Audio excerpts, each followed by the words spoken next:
नमस्कार, ज्योती मस्के चॅनलमध्ये तुमचं स्वागत आहे। माझ्या चॅनलला लाईक, शेअर आणि सबस्क्राईब करायला विसरू नका। तर आज आपण बनवणार आहोत पायनॅपल बेस। अगदी परफेक्ट बेस बनवणार आहे आपण। त्यासाठी मी तुम्हाला काही टिप्स सांगते, त्या पण तुम्ही लक्षात ठेवा। सर्वात प्रथम मी ते गॅस सुरू करून घेतलेला आहे आणि आपल्याला गॅसचा स्पीड हा एकदम लो करून घ्यायचा आहे। आणि इथे मी घेतलेले आहे 8 इंच केकचे भांडे। याच्यामध्ये आम्ही टाकून घेतलेले आहे बटर पेपर याच्यासाठी टाकावा लागतो आपल्याला की जेणेकरून आपला बेस हा खाली चिटकला पाहिजेत नाही। मी इथे गॅसवरती तवा ठेवून घेतलेला आहे। तोपर्यंत आपण इथे बेसची तयारी करू।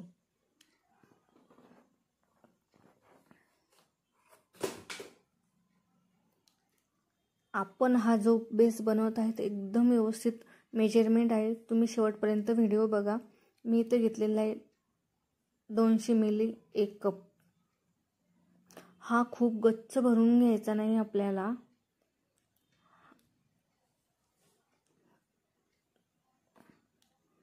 वन आणि आता परत 2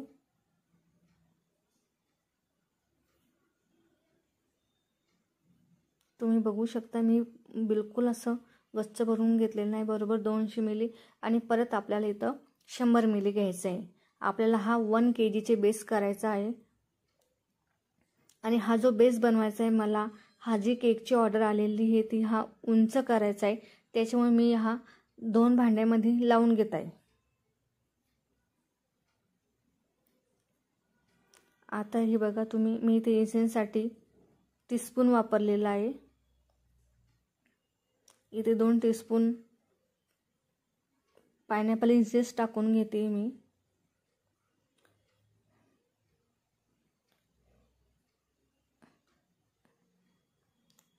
आणि 2-3 drop gel colour, yellow colour, कारण आपला पायनॅपल बेस असल्यामुळे आपण इथे येलो कलर वापरणार आहोत।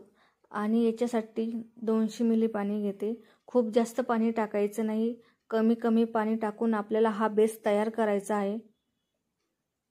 आणि याला छानपैकी मिक्स करून घ्यायचे। पाणी कमी टाकत घ्यायचे जेणेकरून आपला बेस हा खूप पातळ झालेला पाहिजेत नाही आपल्याला। जर आपला बेस खूप पातळ झाला तर आपले बेसचा हाईट ही खूप कमी होते आणि आपला बेसला स्पंज पण येत नाही। त्याच्यामुळे पाणी हे कमी घालत द्यायचे। आपल्याला राईट इथे 300 मिलीच पाणी लागणार आहे, कारण ह्या बेसची मेजरमेंटच ही परफेक्ट आहे। याला छानपैकी मिक्स करून यातल्या ज्या गाठी वगैरे ते पूर्ण मिक्स करून घ्यायचे आहे आपल्याला।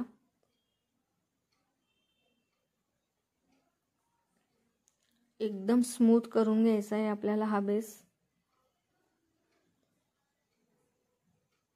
छानपैकी मिक्स करून घेते मी।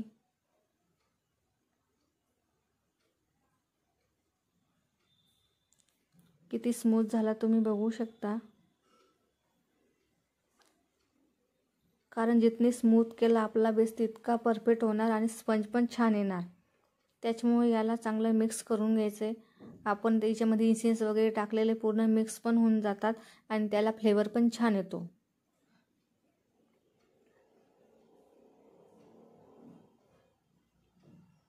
पूर्ण मिक्स करून घेतल्यानंतर आपण याच्यामध्ये त्याचा थिकनेस बघा तुम्ही,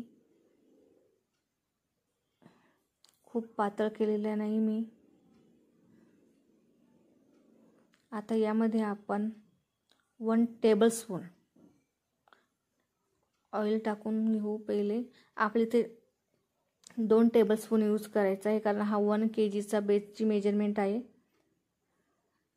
1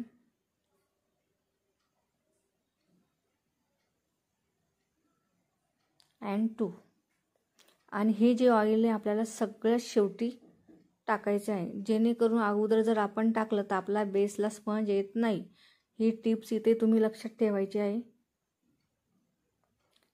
सगळ्यात शेवटी टाकायचं। मी याला परत छानपैकी मिक्स करून घेते।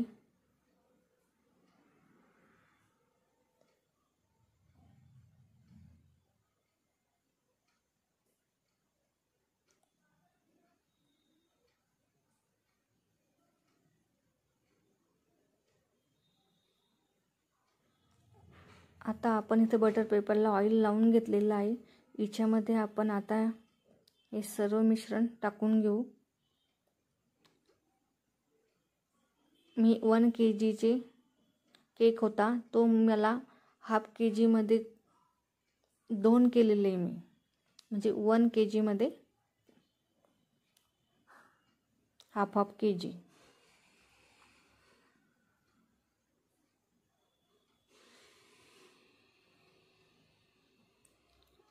आता पूर्ण मिश्रण आपल्याला भांड्यामध्ये टाकल्यानंतर चम्मचच्या सहाय्याने आपल्याला पूर्ण भांड्यामध्ये व्यवस्थित पसरवून घ्यायचे. कारण जर आपण ते व्यवस्थित पसरवले नाही तर आपला जो स्पंज आहे तो एकाच जागी येणार आणि बाकीच्या साईडनं आपले येणार नाही.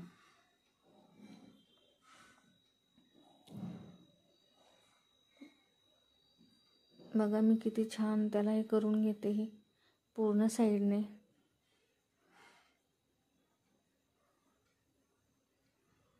आपण हा बेस कोणत्या ओव्हनमध्ये किंवा कढईमध्ये करणार नाही आहे.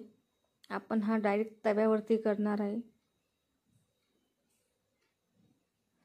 बघा मी तवा प्रीहीट करायला ठेवलेला आहे.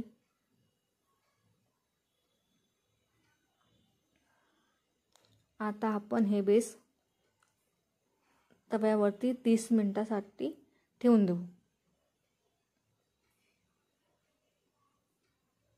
तिच्यावरती तुम्ही एक अशी जड भांडे ठेवून द्यायचे, जेणेकरून जी वाफ येते व्यवस्थित बसली तर आपले बेस पण छान होतात आणि लवकर होतात.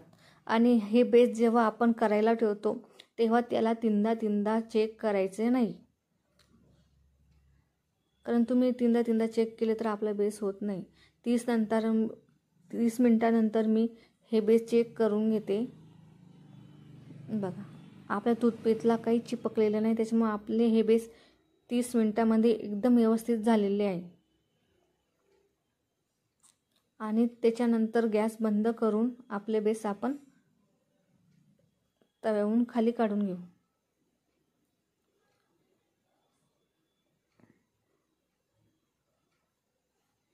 आपल्या बेसला स्पंज पण खूप छान आलेला आहे.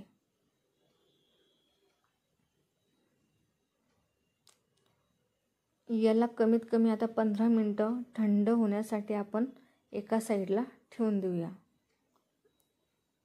एकदम परफेक्ट बेस